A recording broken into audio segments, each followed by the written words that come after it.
ਇੱਕ ਮਹਿੰਗਾਈ ਤੋਂ ਮਰ ਰਹੇ ਆ, ਇੱਕ ਲੈਟ ਤੋਂ ਮਰ ਰਹੇ ਆ। ਆਵਾਮ ਜਾਵੇ ਤੇ ਜਾਵੇ ਕਿੱਥੇ? 550 ਰੁਪਇਆ ਗੈਸ ਹੈਗੀ ਏ, ਠੀਕ ਹੈ ਕਿ ਨਹੀਂ?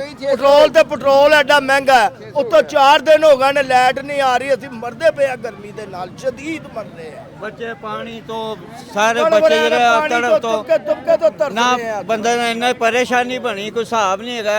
ਇਹ ਸਾਡੀ ਹਕੂਮਤ ਇਹੋ ਜਿਹੀ ਕੁਛ ਵੀ ਨਹੀਂ ਕਰ ਰਹੀ ਆਵਾਮ ਵਾਸਤੇ, ਬਿਲਕੁਲ ਨਹੀਂ ਕੁਛ ਕਰ ਰਹੀ। ਇੰਨੀ ਮਹਿੰਗਾਈ ਹੋਈ ਹੈ, ਜਿਹੜਾ ਦਿਹਾੜੀਦਾਰ ਬੰਦਾ ਉਹ ਉਂਝ ਪੀਸਿਆ ਗਿਆ। ਕਿੰਨੇ ਦਿਨ ਤੋਂ ਨਹੀਂ ਆ ਰਹੀ ਬਿਜਲੀ? 4-5 ਦਿਨ ਤੋਂ ਨਹੀਂ ਆ ਰਹੀ। ਕਿੱਥੇ ਜਾਣ? ਲੋਕੀ ਘਰੋਂ ਆਪਣੇ ਰਿਸ਼ਤੇਦਾਰਾਂ ਘਰ ਜਾ ਰਹੇ ਨੇ, ਛੋਟੇ ਛੋਟੇ ਬੱਚੇ ਨੇ ਬਾਹਰ ਇੱਥੇ ਗਲੀਆਂ ਦੇ ਵਿੱਚ ਬੈਠੇ ਨੇ। ਇੰਨੀ ਪਰੇਸ਼ਾਨੀ ਬਣੀ, ਨਾ ਕੋਈ ਪਾਣੀ ਨਾ ਕੋਈ ਸ਼ੈਅ।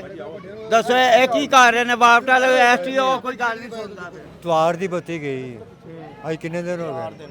ਬਿਮਾਰ ਪੈ ਗਏ, ਬੱਚੇ ਬਿਮਾਰ ਪੈ ਗਏ ਨੇ, ਬਹੁਤ ਬੁਰੇ ਹਾਲ ਹੋਏ ਨੇ। ਔਰਤਾਂ ਬਾਹਰ ਬੈਠੀਆਂ ਹਨ, ਆਣ ਕੇ ਵੇਖੋ ਬਾਜ਼ਾਰ ਜਾਣ ਕੇ, ਐਡੇ ਬੁਰੇ ਹਾਲ। ਗਲੀਆਂ ਦੇ ਵਿੱਚ ਬੈਠੇ? ਹਾਂਜੀ, ਗਲੀਆਂ 'ਚ ਬੈਠੇ ਨੇ ਬੱਚੇ, ਪਾਰਕਾਂ ਦੇ ਵਿੱਚ, ਗਲੀਆਂ ਦੇ ਵਿੱਚ। ਹਾਂਜੀ, ਰਾਤ ਨੂੰ ਪੂਰੀ ਪਾਰਕ ਭਰ ਜਾਂਦੀ ਹੈ, ਰਾਤ ਨੂੰ ਪੂਰੀ ਪਾਰਕ ਭਰ ਜਾਂਦੀ ਹੈ ਸਿਰਫ ਸੌਣ ਵਾਸਤੇ।